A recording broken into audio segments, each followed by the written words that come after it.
Here are my top 10 new Mac games from the first half of 2024. For reference, all games have been played on a 15-inch MacBook Air with M3. Number 10, we have Pools. In May, Pools was brought to Mac. This is a strange game to describe. It's not a traditional horror game. There are no monsters and no jump scares. Instead, Pools plays on fears of getting lost, the dark and tight spaces. It's said to be inspired by internet phenomenons. Phenomenons. How do you say that word? Such as liminal spaces, found footage, and backrooms, specifically backroom pools or pool rooms. The developer said they only tested the game on a 13-inch MacBook Pro with M1, and based on myself testing the game on a few Macs, the optimization isn't amazing if I'm honest. M1 Macs and MacBook Airs will have to play at like 1080p and around low settings for playable performance. There is a free demo on Steam for Pools. This is a good way to see if it's something you can put up with or if the game runs well for you. Anyway, Pools is available for Mac via Steam. It should be supported on all Apple Silicon Macs and maybe the following AMD Intel Macs. Number 9 is 9 Souls. Red Candle Games have a great track record at bringing their games to Mac, from Detention, Devotion, and now 9 Souls. 9 Souls is a lore-rich, hand-drawn 2D action platformer featuring Sekiro-inspired deflection-focused combat. It's really beautiful. Embark on a journey of Eastern fantasy. Explore the land once home to an ancient alien race and follow a vengeful hero's quest to slay the 9 Souls, formidable rulers of this forsaken realm.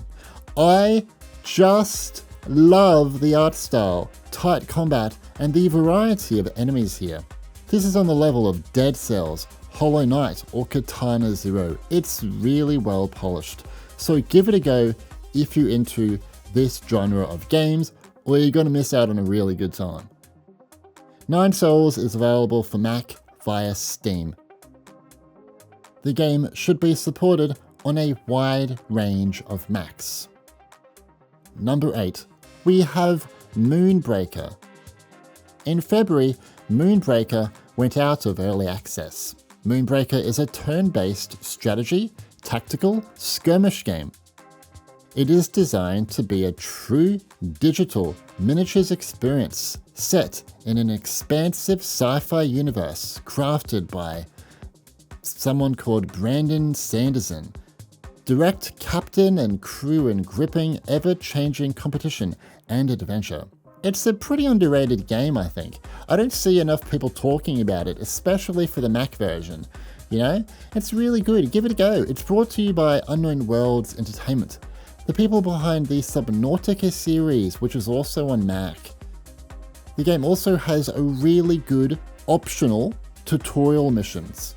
Play them because this is a great way to get an idea of how the combat and such works. It's really, give it a go. Anyway, I highly recommend Moonbreaker. Moonbreaker is available for Mac via Steam. It should be supported on all Apple Silicon Macs and should be supported on the following Intel Macs. Number 7 is Helskate. Helskate is a skateboarding action roguelite. Grind, perform tricks and chain combos to power up your attacks to slay monsters. Combine unique weapons and gear to suit your playstyle as you fight, die, and upgrade your abilities to come back to this labyrinth over and over again. It's worth noting, the game is in early access, and its Mac performance right now is not good on Apple Silicon Macs. I haven't tested Intel, I don't have an Intel Mac anymore. It looks like this might be the developer's first time working with Mac, Phantom Coast, so I'll give them some slack, but hopefully the performance can be improved in future updates. What I will say is that the game is currently best played at 1080p high and 30 FPS to avoid the massive FPS stutters. Helskate is available for Mac via Steam. It is supported on all Apple Silicon Macs and should be supported on the following Intel Macs. Number 6, we have Balatro. On the 2nd of March, Balatro was ported to Mac.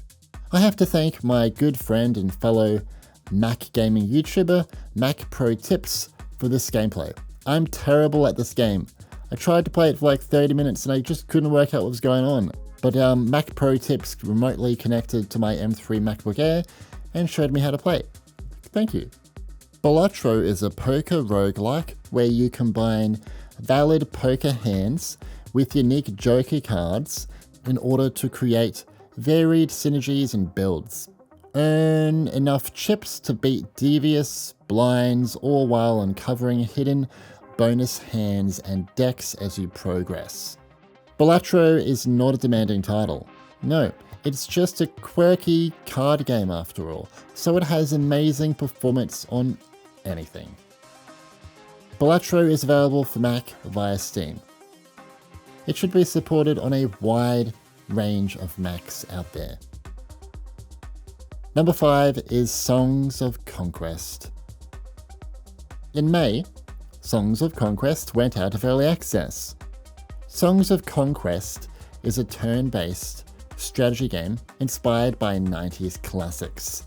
Lead powerful magicians called wielders and venture to lands unknown.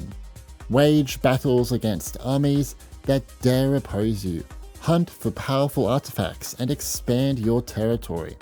Players can try out the campaign mode featuring 4 choral campaigns, go into Conquest and play on pre-made or randomly generated maps, that's what I did in this recording, or try out multiplayer. I've seen many people saying things like, Songs of Conquest manages something most throwback games can't. It can be both immediately recognizable as a nostalgic classic and appear modern at the same time too, and I would agree with that statement. The game uses gorgeous pixel art, and this also means the game is not demanding in the slightest. It works fine on old Intel Macs with integrated graphics. Songs of Conquest is available for Mac via Steam, GOG, and the Epic Game Store. The game should be supported on a wide range of Macs. Number 4, we have Riven. Cyan Worlds are back with an Unreal Engine 5 remake of their 1997 puzzle adventure, Riven. In this game, players will uncover a story of intrigue, betrayal, and a civilization teetering on the brink of collapse as you solve intricate puzzles to unlock the secrets of Riven. Your goal when traveling to Riven is to rescue Astrus's wife, Catherine. So yeah, explore Riven, solve puzzles to reveal its mysteries, find Catherine, and make your escape. This is a complete rewrite of the game, with free movement through real-time 3D environments made in Unreal Engine 5. I would also like to point out that the character models are much better in this game compared to what we saw in the Mist remake. Much better. Good work, guys. It also has metal effects and AMD FSR 2.2 support. Keep in mind, this game is very challenging to run. For base M1 to M3 chipsets, it's best to play at 1080p high or epic and 30 FPS with metal effects or FSR 2.2 on balanced or performance. Higher FPS and resolution is possible on M Series Pro Mac chips and beyond. So, M1 Pro and beyond, blah, blah, blah. Riven is available for Mac via the App Store, Steam, and GOG. It is only supported on Macs with an M1 chip or later. Number 3 is Valheim. Valheim offers players a brutal exploration and survival experience for 1 to 10 players, set in a procedurally generated purgatory inspired by Viking culture. Battle, build, and conquer your way to a saga worthy of Odin's patronage.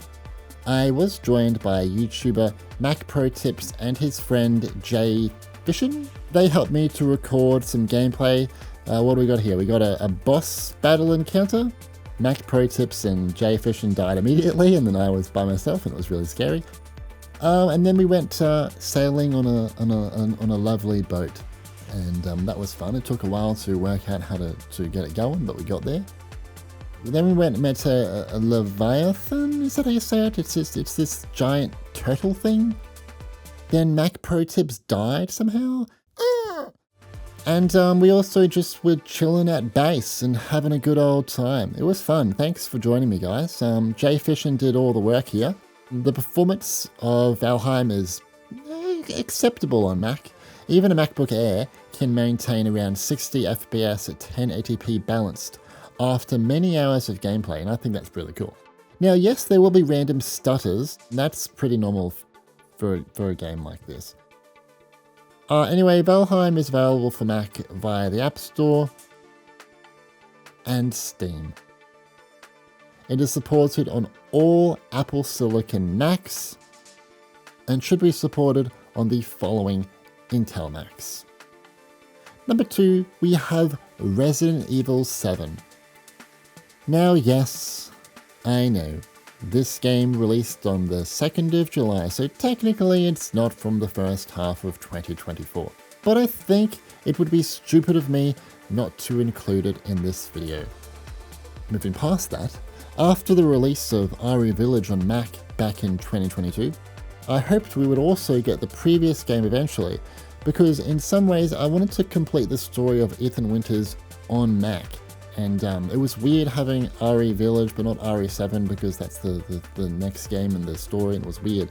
I also prefer this game over RE Village. The story is so good. The voice acting is next level, and it's way more intense and scarier than RE Village. In fact, it's probably the scariest the franchise ever got.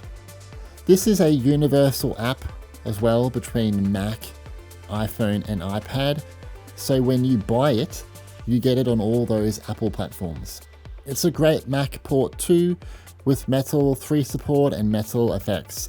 Being able to achieve 60 FPS at 1080p high on a MacBook Air is pretty good for a fanless device, but we also must remember this is a really pretty old game now anyway. Resident Evil 7 is available for Mac via the App Store. It is only supported on Macs with an M1 chip or later. Number 1, we have Death Stranding. In Death Stranding, a mysterious event known as Death Stranding has opened a doorway between the living and the dead, leading to grotesque creatures from the afterlife roaming the fallen world, moored by a desolate society. As Sam Bridges, your mission is to deliver hope to humanity by connecting the last survivors of a disseminated America. Death Stranding is by far my favourite Mac game so far this year. It was originally announced for Mac at WWDC 2023, and I was like, holy moly! And that was so exciting. And then it got delayed until 2024, so that the developer could work more on the optimization, and yeah. This is also a universal app between Mac, iPhone, and iPad too. So when you buy it, same as RE7, you get it on all those Apple platforms. It's an extremely well optimized AAA game on Mac. It's not as good on iPhone and iPad, but yeah, it's a good showcase of Apple Silicon gaming power on Mac. This is a Metal 3 game with Metal effects support too, and Kojima used the game porting toolkit to help accelerate development of the native port as well. Being able to run Death Stranding at 30 FPS, 1440p high on an M2 or M3 MacBook Air, in my opinion, is pretty good. Death Stranding is available for Mac via the App Store. It is only supported on Macs with an M1 chip or later. What do you think of these new Mac games from the first half of 2024? Are you impressed or disappointed by what's on offer? Don't forget, please don't forget, that by the end of 2024, we're going to have so many more amazing blockbuster titles coming to Mac, and this is really exciting. Now yes, much of this is being backed by Apple, but hey, the more games coming to Mac, the better for us, am I right? I like playing games, and when games come to Mac, I get excited, and sometimes I get breathless and I can't sleep, and that tells me that I enjoy doing this work. Basically all I have to say, my name's Stewie and thanks for watching.